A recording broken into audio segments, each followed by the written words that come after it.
He concludes his high school career with a grade point average of 4.67, the second highest GPA in the class of 2015. Will Maloney.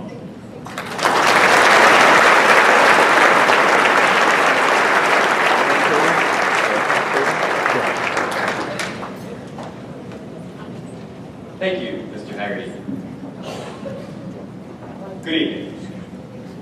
It is my great pleasure to stand here before you tonight as a representative of the class of 2015. We've been together, my class, for 4 years now. It's a long time, 4 years. It's 48 months, it's almost 1,500 days. It's 35,000 hours, 1.2 million minutes, or 126 million seconds. It's all those calculations I've looked up while writing this speech. I'm going to a liberal arts college after all. I'm not going to be doing a lot of calculating. I will be doing a lot of writing, however, which is why this speech is going to be so good. One of the great things about the high school experience is that as a class, we have a bank of experiences that we have shared. One of the most obvious examples is Father Marlon. He's a character, we'll say. Allow me to explain for the parents and perhaps the freshmen who never had an opportunity to be in one of Father Marlon's class. You see, this Carmelite priest, originally from the Philippines, traveled to Canada, where he lived for years, and then coming finally to Chicago, before he left to teach at another Carmelite school in California, apparently on a quest to circumnavigate the globe. He made an impression on his students. So much so that they began to call him affectionately Father Swag. Father, really, really cool person in layman's terms. He commanded a certain level of respect from his students by almost treating them as peers. And we respected him because we knew he really wasn't. Projects in Father Swag's class included producing, writing, and shooting student-written rap videos that were focused on the topics that we were studying in class. Talk about a unique learning experience. But this experience wasn't unique to any one of us. It was shared by anyone who had his class, which was almost every sophomore or freshman who walked the halls of Mount Carmel. We shared it together as a class. As a class, we share experiences and we congratulate each other on the outstanding achievements that we achieved.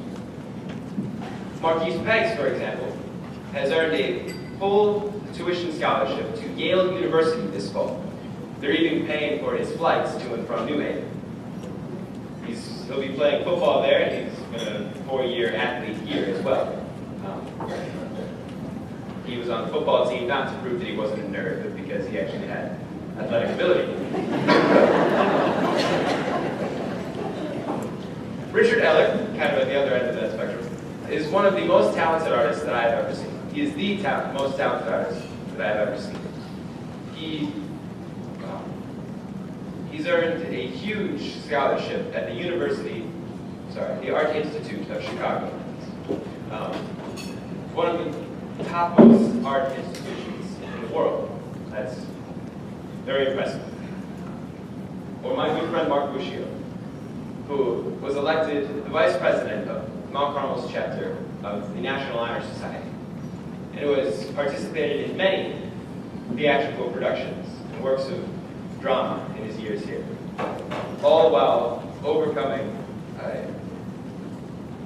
a kind of learning disability that would prevent many others. I don't know if I could be as courageous as Mark.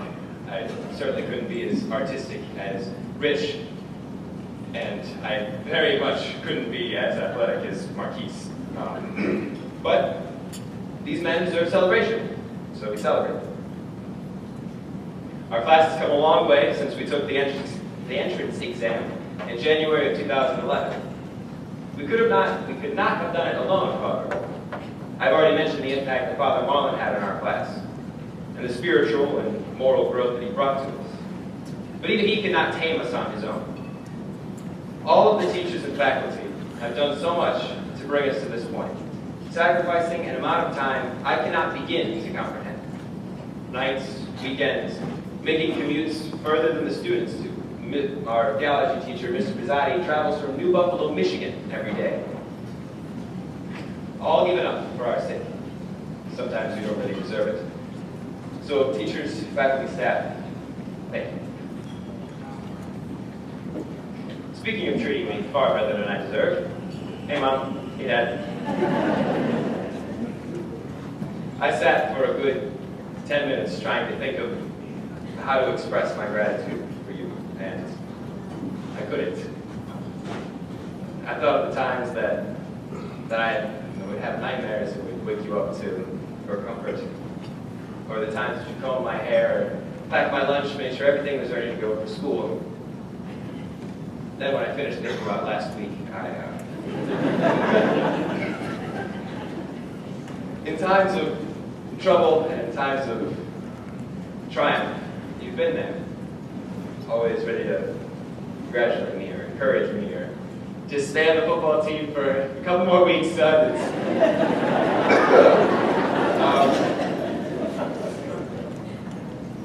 I can only hope to be half the parents of my children as you guys are to me. Many, many years from now, I hope to be a good parent.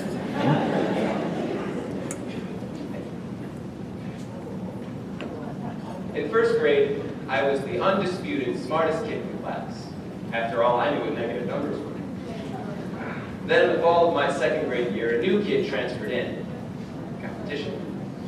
My friend Jacob told me that this new kid was smarter than I was. I couldn't believe it. Who could possibly have gathered more information and experience than me in short 7 years of life?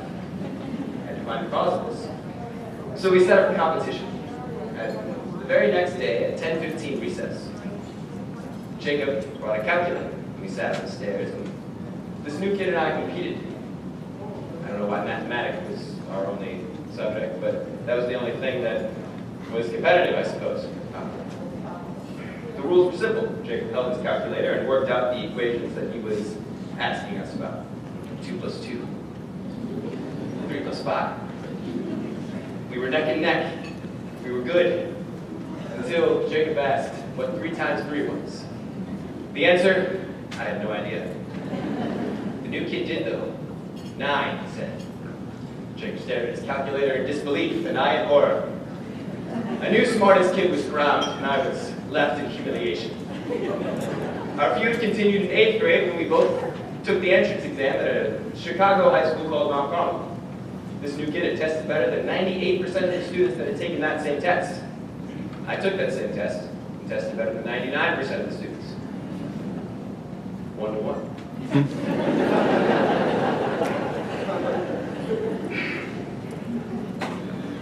The final installment of our decade-long, though now more friendly spirited, competition comes to a close this evening.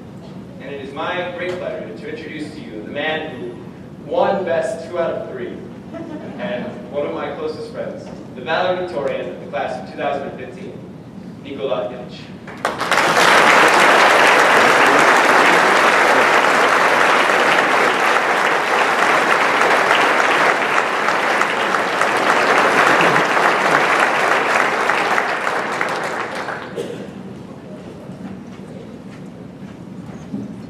How do I top that? You know, I was always worried that this would happen, that I wouldn't be able to write quite the same speech that Will, the same quality speech that Will could write. So I did. I decided to do a different form of speech, if you will. It's known as the spoken word. And looking back in my high school years, I had a lot of great memories. One of those memories, in particular, was English class, where after reading a poem with a lot of heart, we would automatically add to the end of the line. So I'm going to ask for crowd participation here.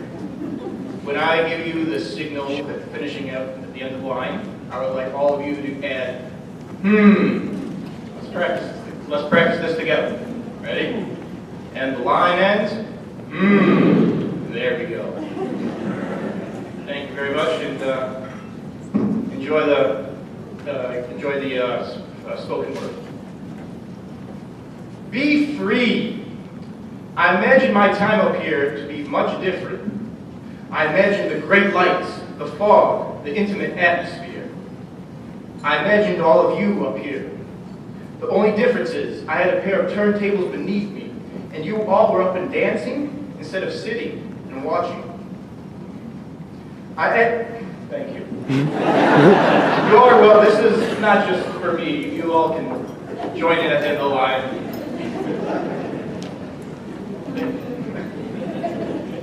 But that was a dream, and just like my aspirations, it was up in the clouds. I, however, stay firmly rooted in the soft ground beneath me where I stand. And if you are wondering what is with all these overdramatic words and emphasis, well, let me tell you, this is not a speech. No, this is a spoken word. So in that sense, I have failed my task. However, I was also asked to give advice today. My wisdom, if you will, can be resolved in two elemental pieces of advice. First, look around you. Be aware of what is happening. Understand that things are changing, and anything not adapting to change will be left behind. At Carmel, I had to push myself each and every day, learn something new, even find motivation in the most unlikely of places. We cannot be satisfied with ignorance. You have opportunity before you. Make the most of it and do it with an eagerness. Do it with a zeal. When I was sitting in your seat freshman year, I thought, up there is where I want to be. But I wanted to be something new, something different. I wanted to innovate. Which brings me to my final piece of advice. Be the change. Oh yes, challenge yourself to come up with creative solutions. Explore uncharted territory. Test the truth. See with your heart and feel with your soul. If you want to know the biggest secret to success, it is to see where others cannot. It is to be ready to take the path to get there. And for those of us taking the path to college this summer, this fall, do not worry about the goals. Do not count the miles. Focus on the path instead. If you have one eye on the goal, then you only have one eye on the path. This path ends and another begins, but the transformation still took place. And so I end my spoken word in unison with my brothers, the men from 64th Street, the men of Carmel, the Caravan. We are family. We are MC.